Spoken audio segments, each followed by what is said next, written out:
Good evening, sir. Hi, good evening, Pranay. How are you? I'm fine, thank you, sir.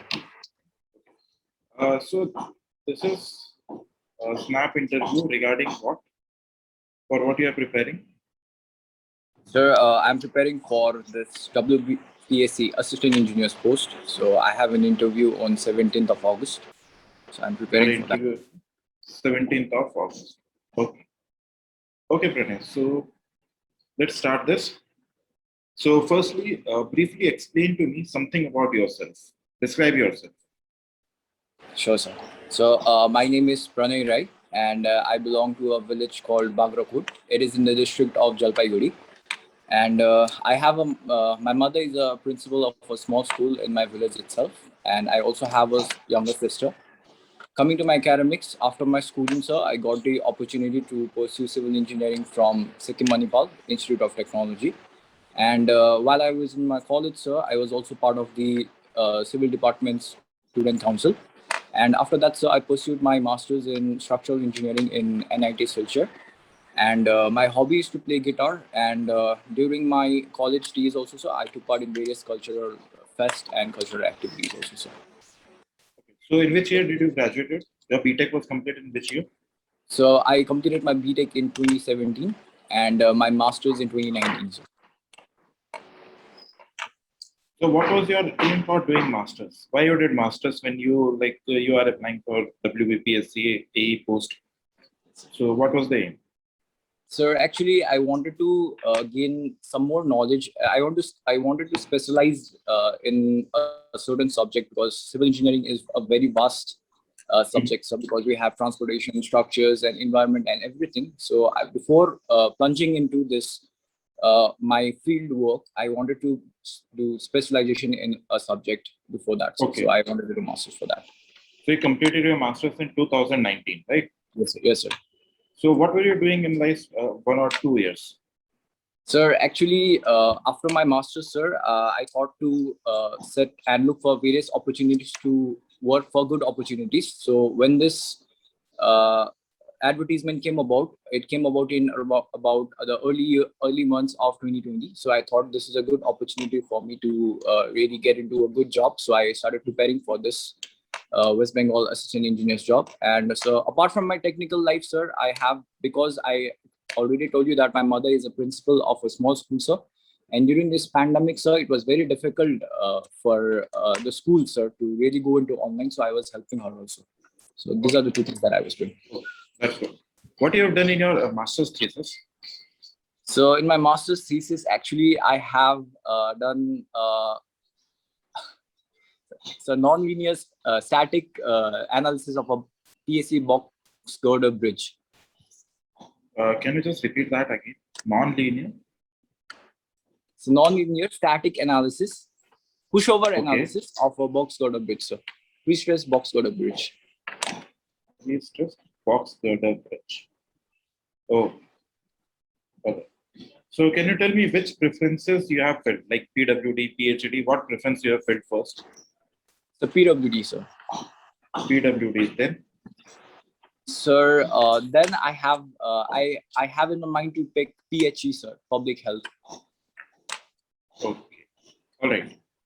So you have done your master's in structural engineering and you have filled PWD. Okay. Yes, sir. Which is your favorite subject in structural engineering? What do you want? I would say SOM, sir. SOM and SA. Strength of materials and structural analysis. Oh, and RCC also. I could do RCC also. Okay. So yes, Pranay, tell me, what do you mean by SOM? I don't want the full form. What do you mean by SOM? Yes. So actually, in this world we are living in, there are various materials available. So we have steel, concrete. Concrete is a man-made material, but we have aggregates, stones, and all the natural materials that we are finding. So they are everything in a raw form, sir. So when we have to use them, sir, we have to know the strength of that material, in which way we are going to use it. So that is what strength of material really is all about, sir. Trying to know the property of the materials, what are its capacity, and how we can design it so that we can use it in our work, sir. That is, I think, what SOM really is. Okay. can you tell me, like, why do we use steel and concrete?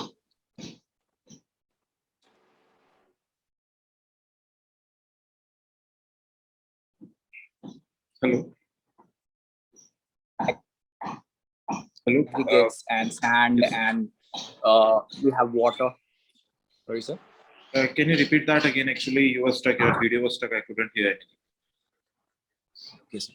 So because we are using concrete because, sir, it is a very cheap material, sir, because the aggregates and whatever we are using in the concrete, for example, the sand, the aggregates, water, they are cheaply available, readily available, and also the strength that we are getting after making this composite material, it's very high. And we are using steel because, sir, the concrete has compressive strength and it is also tough, but it lacks in its tensile carrying capacity, sir. So due to overcome this tensile carrying defect of the concrete, we are going to use steel, sir. So that is how we make RCC. Okay. You mentioned composite material in your answer. What is the Yes. difference between a composite material and an alloy? And alloy. Sir, alloy. Okay. Sir, alloy and composite material are, I think, sir, they are quite same, sir, because we are using two materials to make different material, different properties. If you want some properties of the material to come about, so we are going to use two different materials to form a material. So I think that is what an alloy or composite material is. Can you tell me what is the composition of M20 grade? So composition means the ratio, sir. The ratio, yes.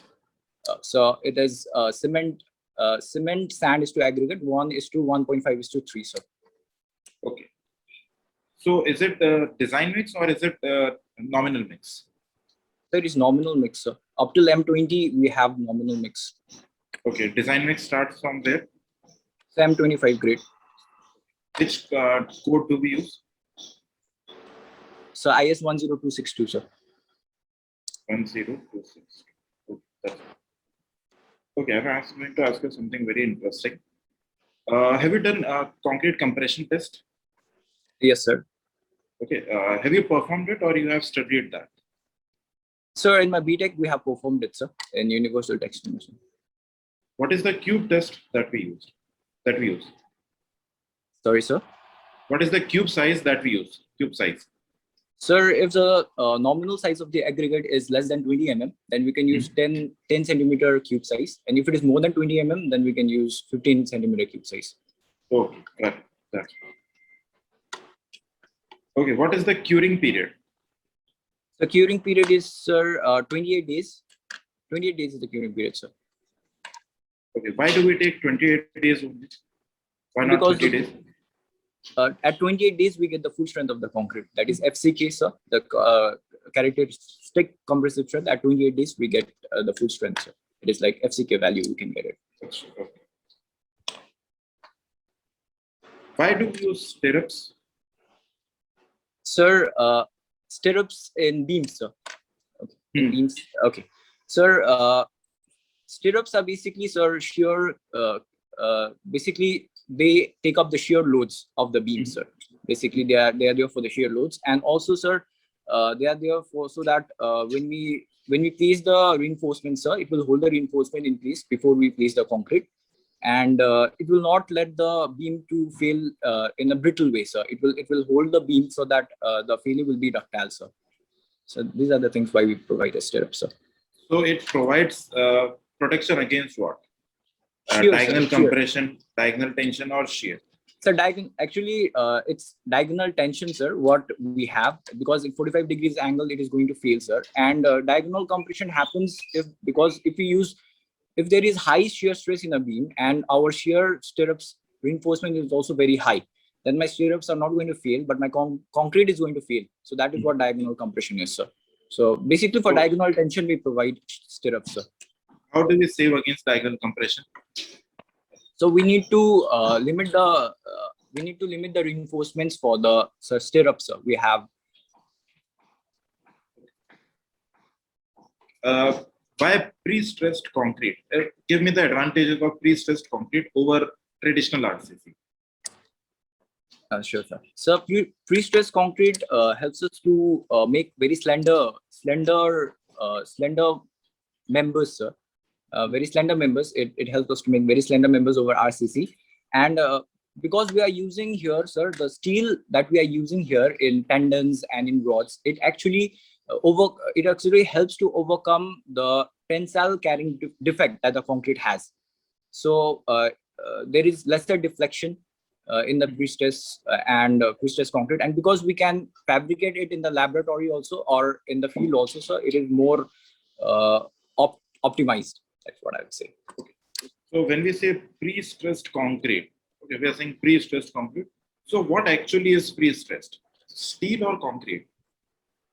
Sir, actually, what we are doing is we are actually the tendons that we have, we are applying forces on the tendons such that our concrete also gets a compressive force is also applied on the concrete side by side.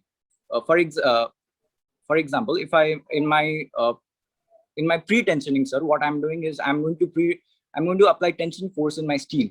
And when I cut the anchors, what happens is the tension force now, due to the bond, sir, it will convert into the compressive force for the concrete. And my post tension, what happens is when I'm there is like by bearing, so we do it by bearing, not by bond. Okay, correct, good. That's so. Give me, why do we use factor of safety? 3 reasons. Sure, sir. Sir, actually, when we are trying to design a material, when we are trying to design a section, sir, we know the strength of the material. We know the strength that is the ultimate strength or the yield strength that we say if we are doing elastic design, and we don't want our material to reach the yield strength, sir. We want we don't want it because it may be due to error, due to fabrication might happen, or some errors in the design also might happen. So we want the stresses to be lesser than the strength of the material. So we have a permissible stress for that, and that is how we permissible stress we get by dividing the the yield strength of the material by the factor of safety. So we don't want the stresses to reach beyond this permissible stresses, so that my structure is safe, sir. So that is why we use factor of safety. That is one reason. We have 2 more reasons. Okay, sir. Factor of safety. So because we also know that in a structure, sir, the loads are actually the loads that are coming on the structure, they keep on changing because creep stresses are there, shrinkage stresses are there. Then also, sir, with the age, sir, the material also have deterioration, internal crackings also might happen, the voids, sir. So that is why we also have to use factor of safety, and here we can use factor of safety for materials also, sir. And the third reason is, sir, the design loads that we are considering. Sometimes the loads might be much more than that. For example, in the case of earthquake loads and all that, we cannot correctly estimate. That will come in 0.2 only. 0.2 okay, itself. Okay. So the third reason for applying factor of safety is, sir, because we are basically designing our structures in limit state methods. So, and limit state method, we know that there is a probability of occurring failure, sir. We know that there is a 5% chance for the load to exceed my characteristic load and my strength to be lesser than my 5% of that characteristic strength. So there is a probability of failure also around 9.75%. So if you use factor of safety, then, sir, it will be much good design, and we'll actually counted in first and second point. Okay. Load and material that you have counted in first and second point. Okay, one more factor of safety. Try hard. You will get to the point. Factor of safety. Why are we applying? Okay, so I can't remember, sir. Simply we apply factor of safety because we are taking some assumptions also. Sorry, sir. We take some assumptions also. Oh yes, sir. Yes, sir. We take assumptions. We are analyzing it. Yes, sir. These assumptions are not true, so we need to apply some factors. Yes. You mentioned something about limit state method. Can you tell me what exactly is limit state method? Sir, actually, limit state is in my limit state of method, we are actually giving a limit state. We are actually predefining a limit state condition, sir. Limit state of collapse or limit state of serviceability, in which I don't want my structure to reach my limit states. So here, actually, what we are trying to do is we are trying to use the best of the ultimate load method also, because we are using the strength of the material beyond its elastic limit. And also we are looking at the serviceability factor of the working stress method also. We don't want deflections happening or vibrations happening or some or cracking going beyond the limits of the crack. So that is what limit state method usually is. So we have two kinds of limit state of collapse and limit state of serviceability. So Okay. limit state of collapse. Yeah. Okay, I get this. Yeah. Okay, ठीक है प्रणय, अच्छा है, it's very good. But consider this thing that this interview was easy. Okay? It was not, मतलब it is at the level of WPSC. Understand उस level का है, but we are going to increase the level in the next round. Okay, in the next round I'm not going to ask you which is your favorite topic. Okay, I can ask randomly from soil also, from environment, maybe any subject. Survey will come, highway will come, concepts of fluid mechanics will come. Okay, and also we are going to introduce questions from your master's thesis as well.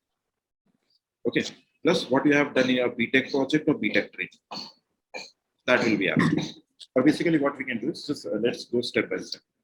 Okay, sir. Prepare following subjects. So RCC, structure, we have soil and environment. These 5 subjects. Okay. So RCC, structure, soil and environment. These five subjects plus your BTech project, or BTech training, and your master's thesis. Okay, sir. Okay, these 8 points you prepare, and we meet on this Friday. Okay. Friday, let's say same time, 4 p.m. Okay, sir. Okay. Let me just. Thank you. Okay, Pranay. Thank you. All right.